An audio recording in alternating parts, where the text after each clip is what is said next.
Добар ден, криптоентузијасти. Денес ќе обработиме едно видео за вести во однос на тоа што е ново на пазарот на крипто, како и се тоа што е поврзано со крипто, со тоа што ова го правиме во понеделник на 7 ноември со цел да можеме да бидеме слободни за 8 ноември, да можеме да обрнеме повеќе внимание на тоа што ќе се случува на самите избори во Обединетите американски држави, каде што на некој начин е буквално балансот кој што треба да биде воспоставен во однос на тоа каква ќе биде во нивната територија крипто регулативата, а со тоа и како целиот свет ќе се постави во однос. За жал, значи целиот свет гледа пример од оваа држава, за жал, но тоа е тоа. Едноставно мораме да се прилагодиме на самиот пазар, на она што моментално се случува. Како што кажа, самата економија не разликува нации, боја, континенти, разликува бројки. Така да се што мораме да направиме е да се прилагодиме на она што моментално се случува во светот, без разлика дали нас се допаѓа или не. Со тоа што, како што кажеме, денеска ќе се посветиме на вести, за да можеме утре да видиме што ќе се случува за самиот пазар. Она што го најавивме, ќе пробаме да направиме лайв стрим, останува да видиме дали тоа ќе биде успешно или не, со оглед на фактот ќе мораме да видиме како се движи самиот пазар. Доколку нема никакви посебни придвижувања на самиот пазар, нема да има ни потреба од лайв стрим, но како и да е, нели, во текот на утрешниот ден ќе најавиме што точно планираме да направиме, со оглед на фактот што прво мора да видиме каква е самата ситуација на пазарот. Сега, значи за почеток би сакал да покажам две вести за биткоин, од кои што првата е на long term, односно на долгорочен план, додека втората е краткорочен план. Првата, односно во оваа ситуација станува збор за некоја анализа на investment management компанија ARK Invest, која што како таква е прилично голема, 14 билиони, но не е ништо ни блиску до она што го разговаравме пред 2 дена за нели, оние големи корпорации кои што не сакаат ни името да им се знае, како и да е. Но како нивната анализа е доста интересна, сакам само да споделам со вас, вели вака. Моментално биткоин докажува дека е постабилен од Nasdaq и S&P 500, кои што се така речено двата индекса кои што се користат за да се процени каква е моменталната ситуација на економијата во Америка. А со тоа и истата се на некој начин и отсликува економската ситуација во целата земја таму. Така да она што уствари моментално сака да го каже авторот е буквално, сега ќе ви кажам кој сегмент.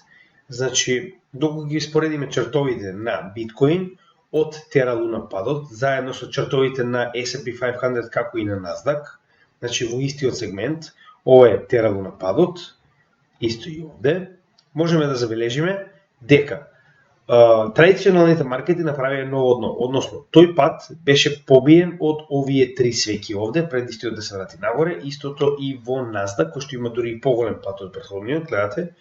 Значи и сега повторно се наоѓа под претходното дно, со тоа што ако го споредиме ова со самиот биткоин, можеме да видиме дека истиот како и поголем дел од големите маркет капови во криптовалутите не го пробија претходното дно, односно се држат над истото, што значи дека во овој период истите покажуваат дека се постабилни од самите традиционални пазари. Што е доста добра работа, со тоа што значи истите напоменуваат дека после ваков тип на покажување на стабилност најчесто очекуваат следен период на раст. Но следен период не се однесува на сега, туку се однесува на во наредните 2 години.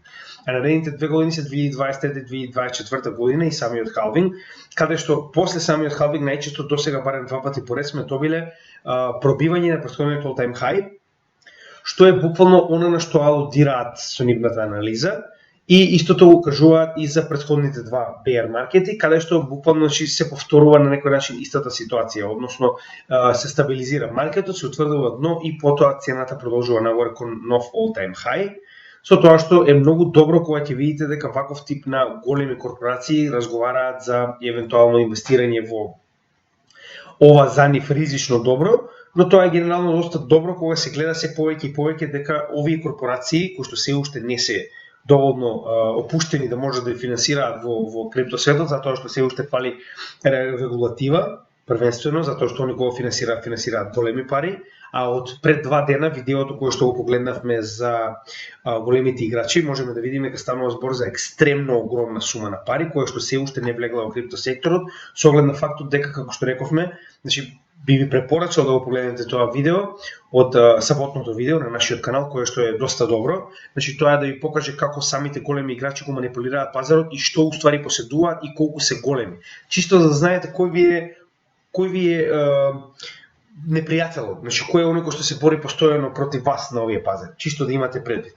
Како и да е, погледнете го тоа видео, е доста добро.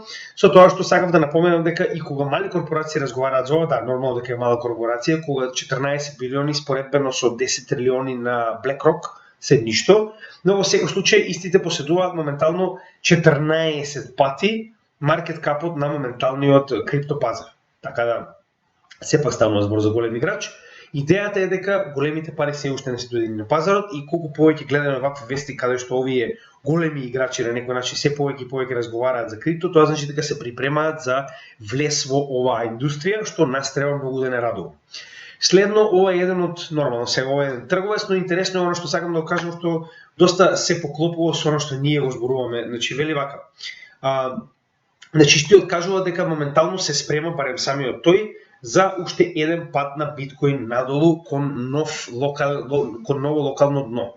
Сега овдека има и чарт кој што сакам да ви го покажам. Значи интересно за овој чарт, само да го отворам во нов за да може да го погледнеме подобро. Значи ова е моменталната ситуација која што тој ја предвидува. Иако предвидува пат до 14.000, кој што јас не го очекувам искрено, но повторно тоа е веќе стварна анализа. Значи идејата е, она што тој го зборува е дека од овој раст кој што го има моментално, кој што треба да се придвижи до оваа зона која што на некој начин гледаме отпор предходен, значи само чисто да го споредиме тоа со нашиот, значи тоа е буквално оваа зона овде, само чисто да ви покажам како тоа изгледа кога би го споредиле на поголем чарт, значи неговиот дневен, мојот е месечен.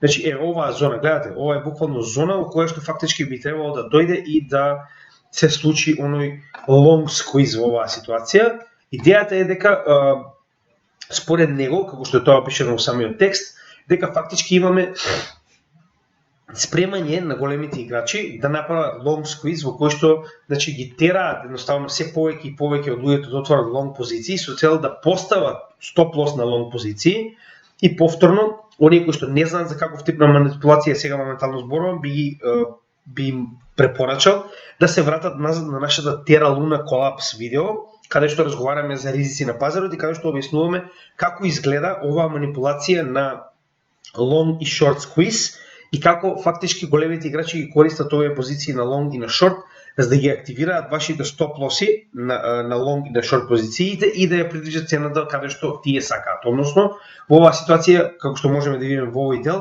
се повеќе и повеќе луѓе отвараат long очекувајќи дека можеби ова навистина беше крајот на самиот bear market, со тоа што она што и он го очекува, она што и јас го очекувам е дека во моментот кога ќе дојдеме до ситуација да големите играчи се спремни да ги искористат овие лонг позиции, ќе бутнат цената надоле со продавање на голема количина на собствениот биткоин. Со тоа, како ќе бутнат максимално цената надоле, така ќе дојдат до првиот степен на шорт лоси, кој што ја верувам дека се наоѓаат во овој сегмент овде, со оглед на фактот дека тоа е претходниот врв, значи негде ќе се наоѓаат во овој сегмент каде што луѓето очекуваат нели под истиот да бидат сигурни, со тоа што кога првите стоп лоси на лонг позиции ќе ги погодат, тогаш автоматски имате каскадно продавање на сите овие стоп лоси, затоа што тоа е идејата на стоп лосот, фактички да затвори вашата позиција и да ги продаде да го продаде биткоинот кој што го поседувате и на тој начин имате масовно продавање, значи тоа не е продавање кое што е направено волонтерно, туку тоа е продавање кое што е направено од самиот систем со цел да ве заштити. Тоа се тие стоп лоси. И на тој начин ќе добиеме овој пат кој што го очекуваме во следните неколку денови, но нормално, тоа е сценарио, како што рековме, значи во претходната недела, ако се сеќавате, во недела ние објавивме видео во кое што покажавме неколку сценарија од повеќе членови на нашата Facebook група, не нашата, туку не Facebook групата Криптовалути Македонија, каде што секој од нив има друго видување на пазарот и сите овие сценарија се помалку или повеќе веродостојни, значи имаат шанси да се случат, но идејата е што гледам дека и други луѓе истото го согледале што и јас го согледав, дека има голема можност за правење на long squeeze, посебно кога веќе имавме недела до недела и пол назад short squeeze за да дојдеме до оваа ситуација. Значи овој раст што гледате овдека е буквално производ, значи ако сте ги гледале моите видеа, ќе видите дека на секое второ видео го спомнувам ова дека станува збор за short squeeze. Значи гледате за разлика од претходните денови на пазарот, значи уште од 9 август па наваке, гледате разликата кога имаме толку голем обем на шорт сквиз, на обратна ситуација, каде што фактички шорт позиции да се ликвидираат, се користи нивниот стоп лос за да се бутне цената нагоре. Како што рековме неколку пати, и тоа е овие три големи денови се директно предизвикани од една менувачица, тоа е FTX, што е класична манипулација. Како и да е, имајте го тоа во предвид. Ова е само уште едно од оние сценарија кои што интересно покажува што се очекува во следниот период. Посебно со оглед на фактот дека, како што кажаме до сега, се очекува огромна нестабилност до за време на и после самите избори во Америка, кои што до сега два пати поред го предизвикале или го означиле претходните два bear market дно. Така да имајте го предвид тој дел. Кога тргувате во овој сегмент, очекувам дека ќе биде доста нестабилно. Сакам да ве предупредам со цел да не изгубите кога ќе се случи било кој од овие сценарии. Значи, она што ние го правиме уште еднаш да напоменеме, затоа што ова е последно видео пред самите избори, значи ќе напоменеме уште еднаш. Ние веќе имаме внесено 50% од нашето портфолио. Посебно со оглед на фактот дека доколку погледнеме биткоин на макро сцена, значи биткоин моментално се наоѓа на огромен процент под претходниот all-time high, чисто да ви покажам. Значи, генерално, вие моментално нема да сгрешите ако финансирате во овој сегмент. Еве да напоменем уште едно, че моментално биткоин се наоѓа на грубо кажано 70% од претходниот all-time high. Што ние веќе алоциравме 50% од нашето портфолио во да речем алткоини, не директно во биткоин, во овој период каде што алоциравме во овој сегмент овде и негде во овој сегмент овде, со тоа што значи нашето 50% портфолио е веќе внесено. Што значи дека ние дали ќе отиде нагоре или надолу, 50% сме веќе поставени во овој пазар.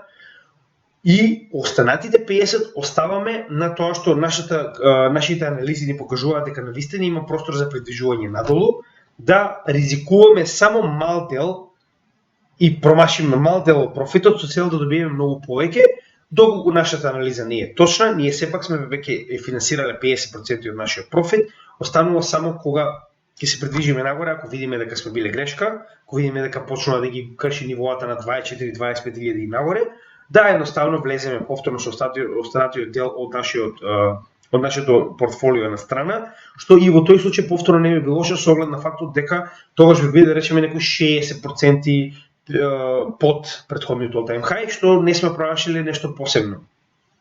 Значи, пресметете го вашиот ризик. Видете што е прифатливо за вашето портфолио и што планирате да правите понатаму со истото. Ева вака сега, Binance како најголемата менувачица, ова е доста битна работа, која што сакам да знаете, се припрема да купи банка. Значи, знаете и сами дека моментално истите се дел од собствениците на Twitter, заедно со Илон Маск, значи влегува со $500 милиони, со тоа што следен чекор кој што се обидуваат да го направат е да купат банка. Сега, доколку поминете ни сето ова, не сакам да го скратам, нема логика да должам. Идејата позади овој чекор на Binance е уствари да направи мост помеѓу традиционалните финансии и моменталната крипто сцена која што надоаѓа.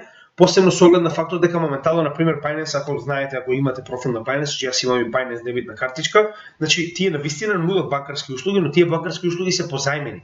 Тоа не е нивна банка, тоа е некоја банка што се работува со нив и која што им дозволува фактички да ги прават овие промени и продажби, дури директно да може да користите крипто, кое што во моментот се менува во евра, долари, во однос за тоа кај се ноѓате и фактички се продава по цената во моментот на пазарот со цел да може да ги уновчите веднаш и да ги користите на вашата картичка. Сега, идејата е доколку имате банка, а сте најголемата менувачица во светот, вие нема да имате потреба од да ги молите овие банки за регулатива, значи наставно имате банка. Банката ќе работи целата онаа работа без да морате вие да молите никого за тоа да исполнувате услови или слично, што е крајно паметен потек на CZ, се надевам дека ќе успее, но како и да е, најавата е дека има 1 билион моментално трнати на страна пари со кои што се обидува да купи банка и тоа ќе биде направено во следните неколку месеци, што генерално уствари напоменува уште еднаш дека истите се припремаат за следниот bull market, затоа што замислете во следниот bull market ќе има многу повеќе активни трговци и членови на Binance како менувачница, што ваквата услуга, каде што директно имаат и банка, многу ќе им олесни работата низ целиот свет. Јас верувам дека тоа ќе биде доста паметно и јас се надевам дека тоа ќе се случи затоа што и мене ќе ми биде доста од корист со оглед на фактот дека јас се користам Binance редовно, Значи се што е подалеку од Америка, мене ми е многу драго и го користам, па така и самиот Binance.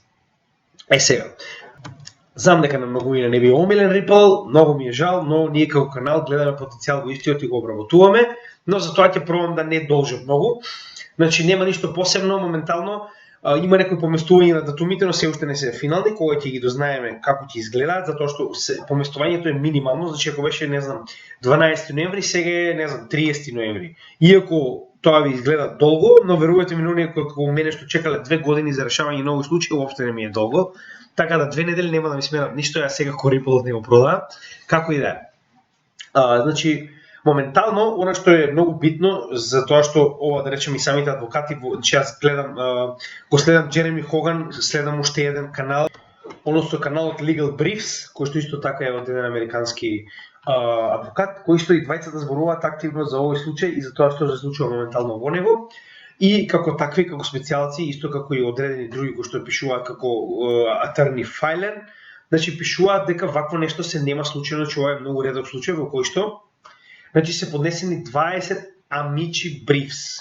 Amici е уствари кратенка од вистинското латинско име кое што е Amicus Curiae, уствари значи пријател на судот, кој што сега овој дел од моето право и моето минато, како и да е. Значи идејата е кајниф е поинаку правото, не е како кајнас, но кајнас тоа се нарекуваат замешувачи во самиот спор, каде што од на едната и на другата страна може да дојдат лица кои што се замешуваат со цел да помогнат на едната или на другата страна поради своји интереси или поради интереси кои што ги имаат во однос на лицето кое што се обидува да го добие спорот. Каде што како такви, како замешувачи во овој случај, нели, пријатели на судот, идејата во римското право било дека се повикуваат одредени лица, представници на компанија или директни, да речеме, стручњаци, како и да е, луѓе кои што биле замешани во самиот случај, кои што имаат повеќе информации, да ги достават истите до судот, со цел судот да може да донесе соодветна одлука. Значи, на тој начин фактички затоа и се нарекуваат пријатели на судот, со цел да му помогнат на судот во неговата одлука да биде појасен. Со тоа што во овие 12 поднесоци кои што се направени, значи истите се и од Coinbase, истите се и од одредени големи компании кои што тргуваат и го користат Ripple, потоа исто еден од нив е и оној на Джереми Хоган и 70.000 сопственици на Ripple. Значи станува збор за многу како да кажем, доста големи компании, како што е Coinbase, најголемата менувачица во Америка, кои што фактички со својата експертиза, со своите искуства, моментално поднесуваат поднесок до судот во одбрана на Ripple, а ниту еден од страната на SEC, каде што и самите кажуваат дека ваков тип на одлука која што би била во полза на SEC, ќе го, значи буквално ќе направи многу голема штета на генералната крипто легислатива која што треба да дојде во Америка во следниот период, а знаете и сами, значи Америка е многу загрижена дека веќе е назад во трката за крипто, а нив најмалку што им треба е моментално негативна или непријателска крипторегулатива, со оглед на фактот дека на SEC му е битно само да добие некаков фреймворк, некаква, затоа што како што ви кажав, значи кајнив за разлика од кајнас, каде што има нормално право, каде што има закони кои што се променуваат постојано со цел да се следи во тек сите овие, да речам, технолошки напредоци и слично. Кајнив нема такво нешто, кајнив значи уште се користи судска пракса во која што, како што рековме за овој случај, се користи Хауи тест од 1945 година. Значи, жално е. И сега наеднаш се вели во овие 12 поднесоци дека да го се дозволи на SEC да направи регулатива преку судска пракса со тоа што ќе го победи Ripple, исто да ќе биде искористена против многу проекти кои што после тоа нормално наставно само ги си ги соберат парталите и ги си отидат од Америка и на тој начин, верувале или не, Америка ќе заостане за однос од остатокот од светот, што јас верувам дека не би си го дозволиле како држава и верувам дека има многу поголеми притисоци во позадина за кои што ние не знаеме, нормално нема ни да бидеме известени, кои што лобираат за едната и за другата страна, но јас верувам дека во оваа ситуација има многу по како да кажем, самата држава би имала многу поголем профит ако Ripple победи во оваа законска, да речем, битка, но останува да видиме дали сум управ. Како и да е, ние значи на вистина сме позади Ripple поради едни или други причини. Следно за Ripple, на кратко што е доста битно, е тоа што Ripple моментално само што успеа да воведе NFTs. Значи да ќе бидат негови токени, ќе бидат XLS20 токени, како што се нели на пример токените на Ethereum, така и самиот Ripple има своји токени, а тоа е XLS20, со тоа што многу интересно во оваа ситуација е тоа што NFTs на Ripple Ledger не бараат смарт контракти. Односно не мораат да бидат минтани како смарт контракти, туку има друг начин. За ова ќе треба да седнам и да разгледам. Сакам да направам можеби понатаму едно видео каде што директно за ова ќе поразговараме малку повеќе, затоа што има некои многу интересни, значи како следен левел на NFTs доаѓаат овие кои што се направени на XRP Ledger-от, со тоа што многу интересна работа која што ја видов во оваа ситуација, сакам да ја споделам со вас. Сега, значи првенствено тоа што фактички се прават овие токени без смарт контракт, значи има друг механизам за кој што ќе разгледаме и ќе ви кажам, ги прави поевтини и ги прави полесни за правење и помали во обем, фактички за да бидат запишени на самиот леџер, што е доста добро и ќе ги направи нели подобри од сите оние останати традиционални NFT токени кои што ги знаеме. Додека втората уште поинтересна работа. Вели вака, royalty enforcement. Со кој што замислете вие дека сте на пример артист и вие сте направиле некоја слика и сте направиле само 20 примероци од оваа слика која што нели како таква представува NFT си ја продавате. Многу често откако првиот пат артистот ќе го продаде овој токен, тоа е тоа. Значи овде е неговиот првенствен профит и тука завршува се. И ако истиот понатаму стане многу добар, он практично постојано има право за тоа што го направил ова дело, но не додека е во собственост на останатите луѓе каде што истите значи имаат право на профитот кој што доаѓа иако тоа е негова кариера. Оној кој што го поседува ова дело моментално ќе го добие целиот профит за неговата успешна кариера. Што значи ако вие сте го направиле NFT на почетокот на вашата кариера, а потоа сте били успешни, оние кои што го купиле се директно поврзани со профитот, вие немате ништо од тоа. За разлика од тоа, во овие NFTs многу интересно направено, значи XRP внесува одреден код во самиот токен на NFT, каде што постојано ќе има процент на ројалти кој што се враќа назад на артистот во секоја трговија што понатаму ќе ја направи овој NFT. Значи колку пати и да го продавате ова понатаму, 1% ќе се враќа назад како ројалти чек, односно знаете и сами ројалти е уствари правото на користење на ова добро затоа што е авторско право. Значи тоа е исто како кога некој ви дозволува на пример во вашето видео да користите одредена песна, а со тоа него му плаќате да речем ројалти во одреден процент. Значи буквално во секој од овие моменти, сега на пример на NFT тоа ќе биде директно поставено со алгоритам, така да не мора артистот да ве бара и да ве гони преку суд за да добие дел од она што му следува со оглед на фактот дека тој е креаторот на оригиналното дело. Ова е можеби најпозитивната вест која што ја видов денеска и јас лично како човек кој што поседува многу дот, сум многу радосен. Значи станува збор за пазете ова. Полкадот поради промена на технологијата на самиот токен не представува веќе security, односно хартија од вредност. И сега како ова е толку добро?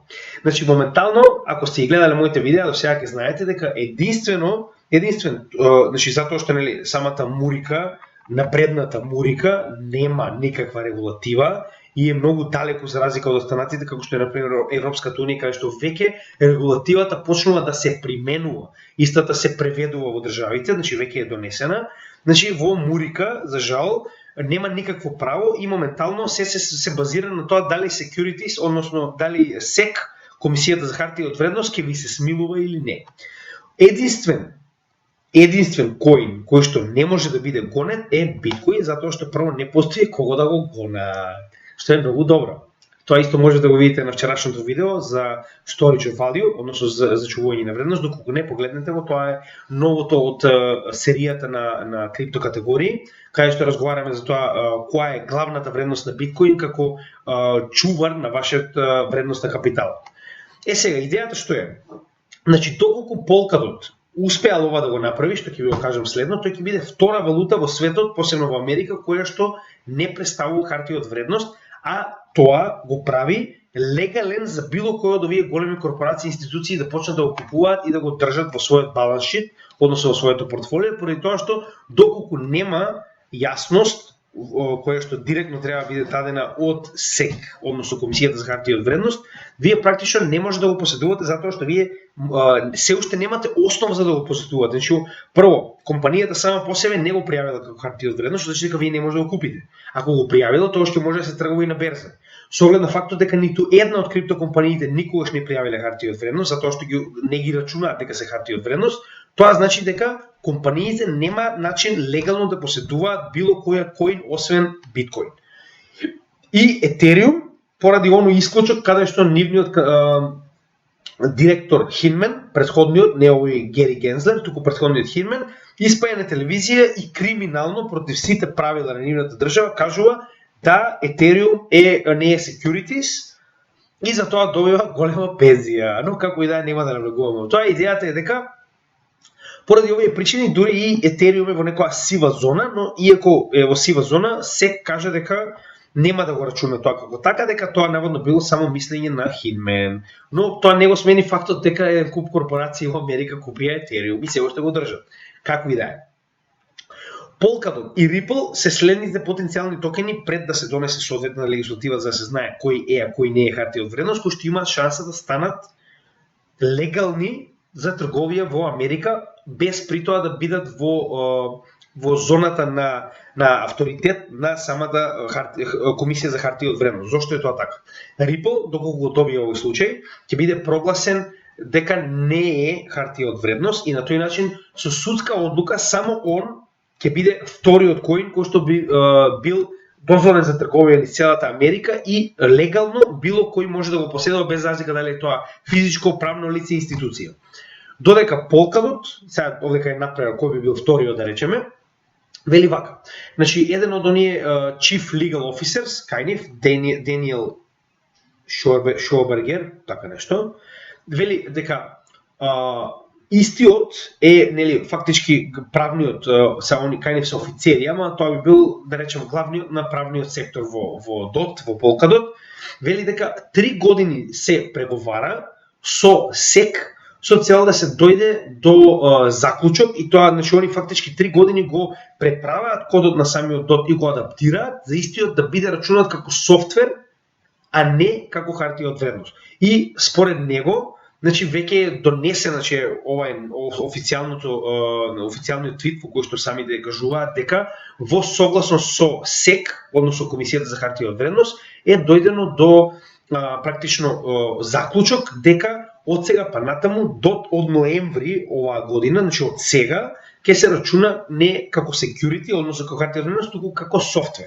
Сега, тоа е само изјава на едната страна. Се уште немаме потврда на другата страна, што на неколку пати тоа се потврдува од луѓе кои што например го следеле се тоа, но како и да е. Ако ова се потврди, без разлика дали ќе се потврди сега или во текот на месец или во текот на наредниот месец, без разлика. Вие имате втор токен во историјата на Америка, коин во историјата на Америка кој што е легален за купување и не е хартија од вредност и има легална позади себе со која што може да потврди дека легално може да биде поседуван од корпорации и институции. Физички лица не се проблем, но физичките лица немаат толку материјал, немаат толку капитал, колку што имаат корпорациите и институциите со цел да вложат во овој проект. Ако тоа е вториот проект кој што ќе има исклучива јасност за неговиот статус, тоа ќе биде одлично. Значи мене ако прашувате, јас сум многу радосен за ова и ја не гледам причина зошто би испаднал некој човек како нели главниот направниот сектор на оваа компанија да го каже тоа ако тоа не е вистина, со оглед на фактот дека повторно мора да почекаме конечно ова да биде потврдено и од Комисијата за хартија од вредност, но генерално е многу позитивна информација. Следно Solana.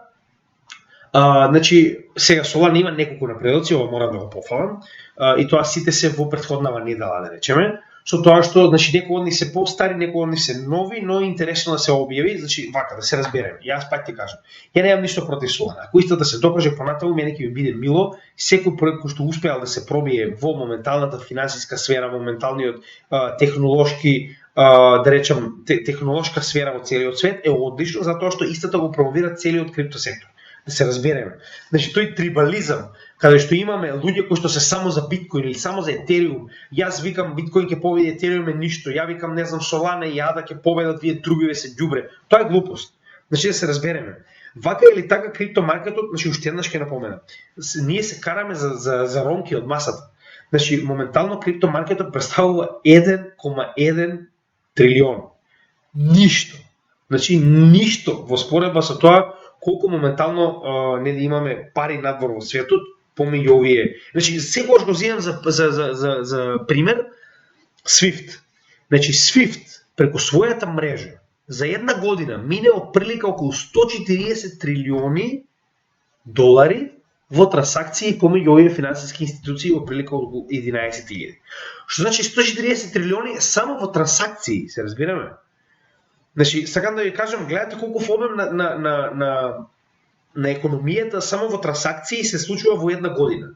А нашиот маркет кап на целиот значи, сектор на криптовалути е 1,1 трилион. Значи тоа е смешно.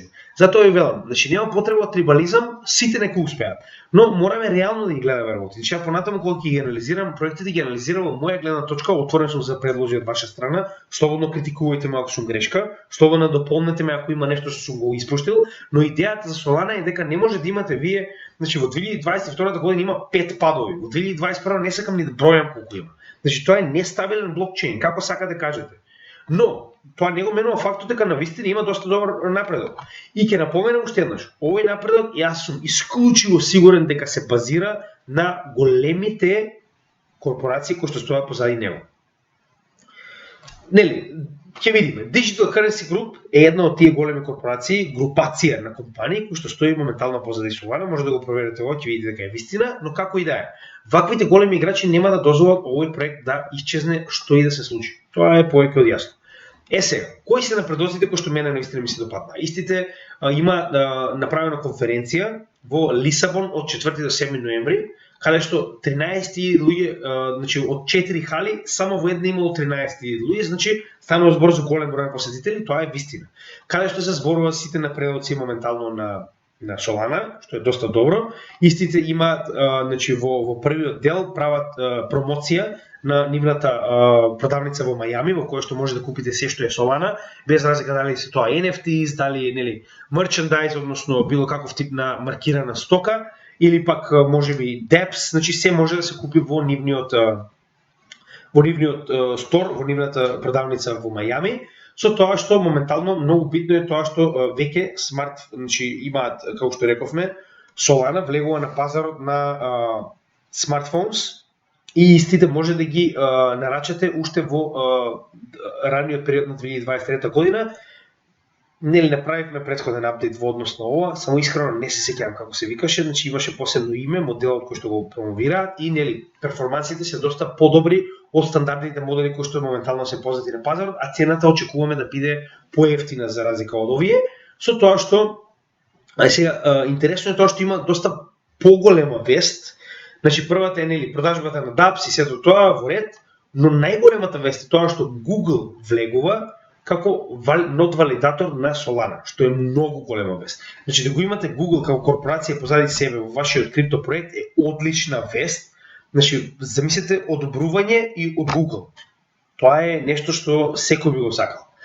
Со тоа што за почеток, значи Google ќе работи со еден нод валидатор, со тоа што истиот понатаму сака да го внесе на Google Cloud. Значи едноставно имаат соработка која што понатаму ќе се продлабочува, каде што јас верувам дека она што моментално Solana користи компанија помала за да изнајмува простор за собствениот леџер, верувам дека ќе се замени со овој голем играч, односно Google Cloud е еден од најголемите storage провайдери на интернет. Јас верувам дека сега ќе дојде до замена. Не се сеќавам кој беше точно оној кој што Solana го користи, значи Arweave користи, да. Значи Arweave го користи и верувам дека сега тоа ќе дојде до замена со оглед на фактот дека не може да се мери Arweave мал проект со Google, кој што е нели конгломерат во светот. Така да тоа е нешто интересно, ова е за некој нов хак кој што се појавил, стандардна работа на Solana, ништо ново, но да го имате Google позади себе е одлична работа и јас пак ќе кажам како проект ми се допаѓа, имаат интересни идеи, значи софтверот им е нели хардкор, cutting edge, но тоа не го на фактот дека се многу нови и дека имаат многу грешки, истите не сакаат да се ги признаат. А од друга страна имате заедница која што толку ги брани, тоа е страшна работа, Solana да е нивна компанија, не може да разберам, во секој случај. Како и да е. Значи, иако има големи играчи позади Solana, ние се уште не сме убедени да финансираме барем во истата. Нели останува да видиме како понатаму ги се движат работите во следниот bull market. Генерално најголем проблем кој што јас го имам со нив е транспарентноста. Со тоа што го кажа уште еднаш ќе напоменам, значи истите направија упат во личен профил преку гласање на сите Solana кои што нели имаат Solana на телото на гласање, каде што сите се сложија да влезат кај човек кој што поседува Solana на едно од менувачниците на Solana екосистемот со цел да му го сменат ордерот затоа што тоа ќе се одрази многу негативно на целиот екосистем на Solana. Тоа е недозволено. Поентата на крипто е да имате приватност и да не може никој да ви се меша во вашите одлуки. Ако тоа Solana го смени, тогаш нема поента. Не е никако поинако од било која банка. Така да нели, тоа е првата грешка која што јас не можам да ми простам, лично како нели на некој начин водача на нашата група тука, така да уште еднаш ќе кажам, не сум убеден и тешко да ќе бидам, но останува на крајот како што рековме. Профит е профит, ја немам проблем да одделам мал дел од моето портфолио за да добием профит од истиот од самиот проект, ќе го направам, тоа ќе ви известам и вас, но сега за сега не. Do Kwon, лидерот на Луна, значи ова сакам да ви го споделам затоа што гледам дека многу од луѓето се уште очекуваат некаков перформанс од Луна, не знам зошто, ја можеби сте изгорени, многу ми е жал, но тоа е еден од ризиците кои што се поврзани со криптосферата, посебно кога станува збор за, значи мора да правите диверзификација на вашето портфолио. Сватете го како скапа лекција која што уште еднаш нема да се повтори, посебно затоа што сте се изгориле. Значи, правите диверзификација на вашето портфолио. Намалете го ризикот со тоа што ќе го распределите на повеќе криптовалути. Значи, јас за тоа постојано ви кажувам, ние направивме досега 13 или 14 видеа на крипто категории, каде што може да погледнете каков тип на категории има, кои се шампионите во тие категории, така да погледнете ги тие видеа. Ние ги направивме за ваша едукација. Значи, може да се вратите во нашиот едукативна, тоа е плейлиста на едукативни видеа кои што се поделени со број. И многу едноставно може да ги погледнете сите, каде што ќе може да најдете различни проекти кои што вас ви се допаѓаат со цел да финансирате во нив, за да направите диверзификација на вашето портфолио, да не ви се случи тоа што им се случуваше на сите оние кои што целото своје портфолио го внесува во Луна. Значи јас знам такви луѓе од Македонија. Како и да е. Сакам да напоменам, значи Do Kwon моментално бега од закон. Значи тоа ви биде јасно, он е бегалец. Моментално се наоѓа во Европа и значи во Јужна Кореја, значи јавните обвинители го бараат да се врати затоа што против истиот се води кривична постапка и тоа неколку, не една, во кое што е докажано, значи ова што сакам да ви го покажам, значи докажано е дека истиот artificially adjust, значи дека ја манипулирал цената на Тера со тоа што им давал соодветни наредби на своите, нели, да речеме инженери во кои што директно, нели, работат со леџерот, со цел да ја донесе Тера до одредена цена, што е недозволиво. Значи било каков тип на манипулирање на цена, кој што е надвор од нормалното тргување на пазарот, е недозволив и е казнив, затоа што на тој начин вие фактички вештачки предизвикувате цена која што не е така предизвикана од пазарот, туку вие предизвикувате поради ваша корист. Што е една од причините поради кои што се наоѓа во оваа ситуација и поради кои што имаше толков колапс. Значи не очекувајте од Тера Луна повтора, не можам да ви кажам што да купите, не можам да ви кажам што да правите, значи сакам уште еднаш да сите ви биде јасно, ние не можеме да ви кажеме што да купите, но можеме да ви кажеме што мислиме и да ви дадеме соодветни докази со кои што го подкрепуваме нашето мислење, со цел вие да направите собствено истражување и собствен заклучок за тоа во што треба да инвестирате, така да се што е Тера и Луна, мој совет, држете се подалено. Тоа е веќе обичен пропаднат проект на кој што се прават pump and dump шеми, ништо повеќе. Многу битна и нова вест е тоа што Instagram исто така најави NFT Marketplace преку Polygon. Значи јас сум изненаден колку second layer солуција на Ethereum испадна пред сите, значи секоја чест. Polygon, браво. Ја не најдов негде кај што нема позитивна вест за Polygon. И работат со сите, тоа е одлично. Јас навистина одвај чекам да го направиме ова Bitcoin, но затоа што има толку многу потенцијални проекти во кои што сакам да прераспределам пари, тоа е страшно, меѓу кои нормално и Polygon. Значи, чисто за оние кои што сакаат да знаат, за прва сигурно одиме Polygon, одиме Chainlink, одиме Atom, одиме Send. Значи, тоа се основни работи кои што без промашај би ги земал. Вет исто така би го земал. Значи, нели, има уште некои нова се први на памет што ми доаѓа, што нема теоретски шанси да ги промашам, исто така и Юни. Значи, Дефинитивно, нема ни да размислувам, но мораме прво да поминеме преку самото дно на биткоин, пред да можеме понатаму да разговараме за значи да го развиеме нашето портфолио на повеќе проекти.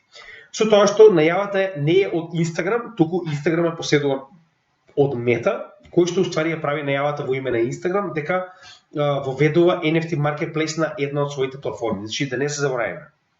Мета го поседува и Instagram, и Facebook, и WhatsApp. Се што гледате таму е директно донесено како одлука од Мета.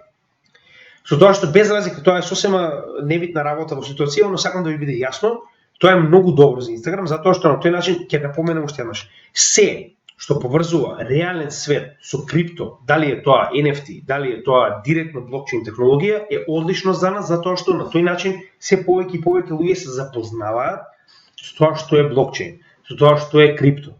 Така да ова мора, значи нема друга опција освен да ве радува. И тоа, пазете, кога во претходниот bear market, јас лично со своји очи гледав како сите плукаат по крипто, тоа нема шанси, тоа е тоа, тука заврши, втор пат нема теоретски шанси, трет пат. Сега, за разлика од тој јазик во 2018-2019 година, имаме сосема обратен јазик, каде што најнаш сите се вртат постепено, полека почнуваат да ги внесуваат NFT, почнуваат да прават поддршка за крипто, прават начин како да соработуваат. Значи, сакам да ви кажам, имаме сосема друг начин на говор за крипто секторот и за NFT секторот, и тоа треба навистина да ве радува. Јас ви кажувам, значи голема веројатност е дека следниот bull market ќе биде оној голем bull market кој што сите го очекуваат, каде што ќе имаме целосна адаптација во целиот свет. Иако не можеме да бидеме секогаш сигурни, нормално мораме да оставиме мал процент дека можеби ќе има некои причини поради кои што тоа нема да се случи. Кај знаеме, може Америка ќе одлучи да го банира крипто и ќе имат уште еден куп празноглави држави кои што ќе го следат тоа, но тоа не го менува фактот дека ние се движиме таму, прашање на време е. Без разлика. Че прашање на време е кога ќе стигнеме. Јас стварно мислам дека следниот bull market тој гледано од сите овие вести кои што ги покажувам овдека, дека држави се напреваруваат, корпорации се напреваруваат кои повеќе ги интегрираат. Така да останува да видиме. Интересна работа. Многу често гледам на Facebook групите на Америка, на Македонија, значи јас не знам зошто нашиот народ е толку заслепен со оваа американска пропаганда. Значи ние сме некои си големи обожаватели на демократската Америка, каде што нели као нивните ги читам вести, јас не само тоа, туку гледам и на македонски портали каде се фали како комисијата за хартија од вредност не знам што направила, или не знам сенатот ќе правил регулатива, значи да се разбереме на работа.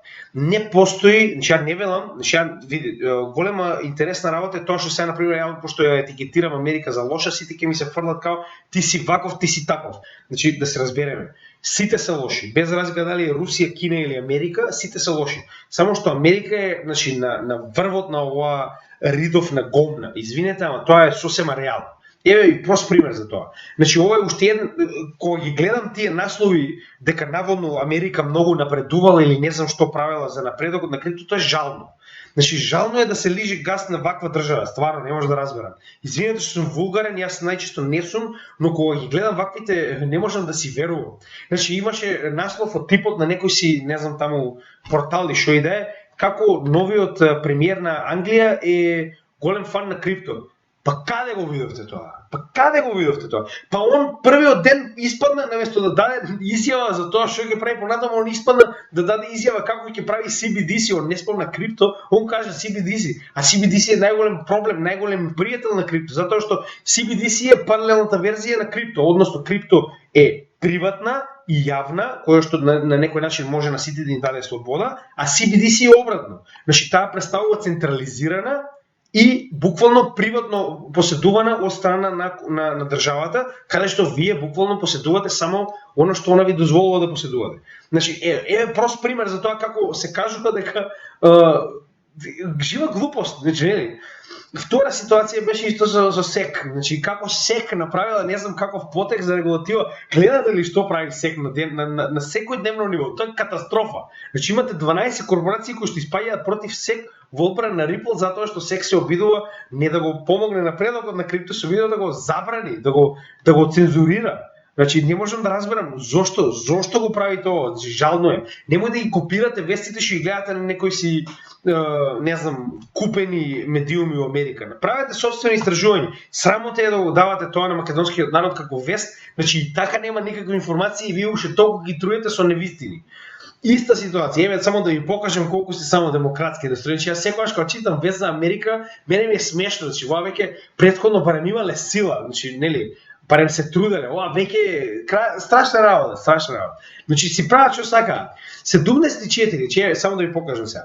Конгресот е уствари составен од Сенат и Дом на представници, односно парламент, во кој што заедно има само да видам колку беа, да, 535 членови, така.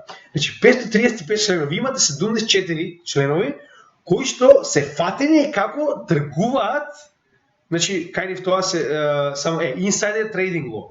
Тоа е кога имате внатрешни информации за движење на цената на одредена компанија, а вие ги тргувате. Значи, замислете вие во законодавниот дом, кој што е негде околу 435, значи ова се комбинира не само законодавниот, и Сенатот и парламентот. Значи, законодавците кои што ствари со донесување на законот знаат дали на некој ќе му отежнат или ќе му одобрат нешто, нели зборуваме за одредени компании, тоа ти е прост пример. Кога на пример со одреден закон вие уствари дозволувате да речеме некој лек да биде користен во Америка. Прост пример, така. И вие знаете дека тоа на компанијата што го произведува овој лек ќе значи многу и наеднаш ќе се дигнат нејзините акции, поради тоа што нормално луѓе ќе сакаат да финансираат, поради тоа што знаат дека ваков тип на легислатива ќе го зголеми профитот на компанијата. И наеднаш имате 74, а ова се тие што ги фатиле, тие што не ги фатиле, тоа е сосема друга работа. Имате 74 представници кои што веќе финансирале, знаејќи дека овој закон ќе донесе профит за компанијата, да си купиле нели нормално акции од таа компанија. Донесен законот, нели, акциите растат, они си ги продаваат, фала многу. Со тоа што они не сакале да го пријават тоа. Значи гледате колку е жално, они фактички не поднеле, значи нели секој како и кај нас дома нормално, сите они кои што се кои што се народни избраници треба да поднесат значи имотен лист за тоа што поседуваат со цел да се види дали нивниот имот драстично се зголемил и на тој начин да се знае што уствари они правеле со соцената позиција. 74 не пријавиле. Значи не пријавиле. И сега најдеш жално целата ситуација што е? Доаѓа СЕК, таа демократската СЕК, Комисија за хартија од вредност во Америка, што е толку популарна, ги наоѓа и не ги тужи. Значи едноставно нели се за стандардна работа како кај нас дома, се заташкува нешто во но не е битно, гледај сега избори имаме, тоа е тоа и нема да одговараат. Значи може да проверите на вестите кај ни, слободно ќе видите, може да проверите. Значи 74 луѓе се фатени како направиле милионски суми од инсайдер трейдинг, односно од информации кои што веќе им се познати, а они носат закони за тоа нормално, ама нема да одговараат. Значи, демократија, нели, тие се тие што учат целиот свет како треба демократија. Тоа е демократија. И да не заборавиме, значи, сакам да напоменам уште една многу интересна работа, Ненси Пелоси е таму доживотен председател на нивниот парламент. Во Америка, ако сте гледале, да речем, генерално некои американски канали, YouTube канали, велат вака. Вика, Ненси Пелоси е најдобриот трейдер што некогаш живеел. Значи вика, само Ненси Пелоси точно знае кога ќе падне, кога ќе стане одредена акција, само разликата во тоа што е. Што кај нив, за разлика од крипто, во крипто можеш да видиш кој што купил и колку и да се крие, сега може нема да знаеш дека тоа е негов волет, но знаеш дека одреден волет купува и продава, така. За разлика од тоа, за жал, тоа е направено нарочно така, за да не може да знаете колку поседуваат и што прават, иначе нормално ви ги копирале. Ако вие може јавно да видите како Ненси Пелоси, председател на американскиот парламент тргува, вие само треба да копирате. Значи, што она купува, вие купувате, колку она продава, вие продавате и ја ви ветувам. Вие ќе бидете најуспешниот трейдер на сите времења. Но, за жал тоа не е јавно кај нив, нели, нормално, тоа не може вие да го знаете, но генерално од тамошни извори, значи од луѓе што нели го следат сето ова, се вели Ненси Пелоси е најдобриот трейдер на сите времења, значи до сега нема промашено ниту една трансакција. точно знае кога се купува, кога се продава. Секогаш ми е мило да зборувам за тоа колку се демократски настроени и како сето тоа се одрази, значи како да кажам, ние се огледуваме на оваа држава. Значи тоа е жално, ја не можам да разберам. Како дојде нашата држава да се огледува на Америка, која што е еден од главните виновници за ситуацијата во која што се наоѓаме сега, ја не можам да разберам, но тоа е тоа. За сите оние што велеа дека јас сум за Америка, ја би само овој дел последниот од вестија треба да ви стане јасно дека не сум и никогаш нема да бидам.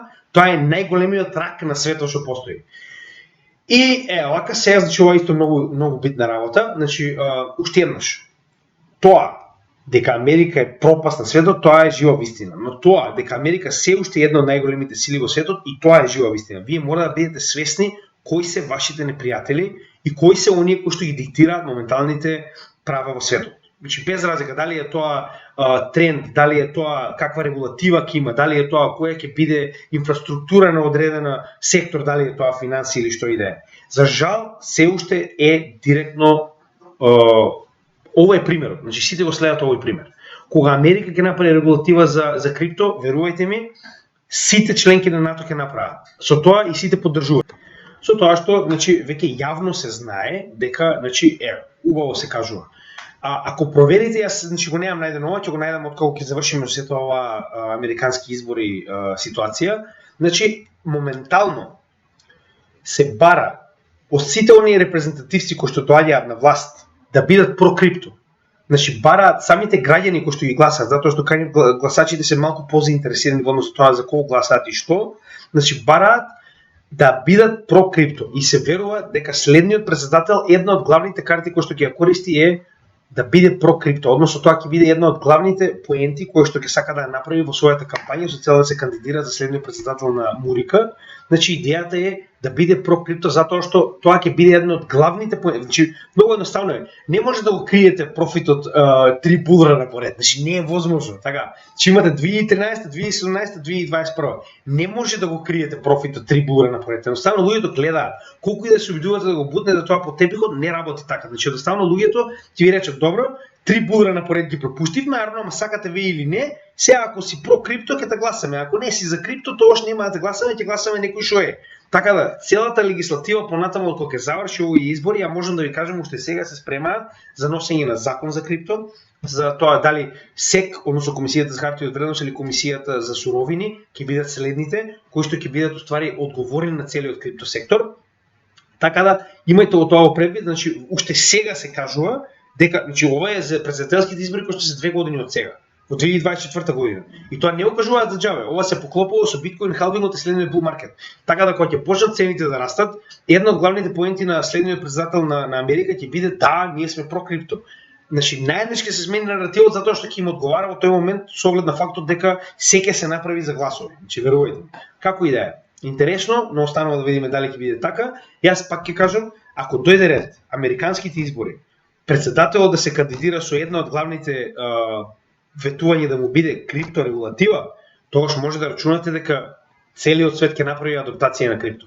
Оно што постојано го зборуваме и се спремаме за следниот бул маркет, значи сите оние кои што гледаат овој канал, пред да завршиме сакам да ви напоменам уште еднаш.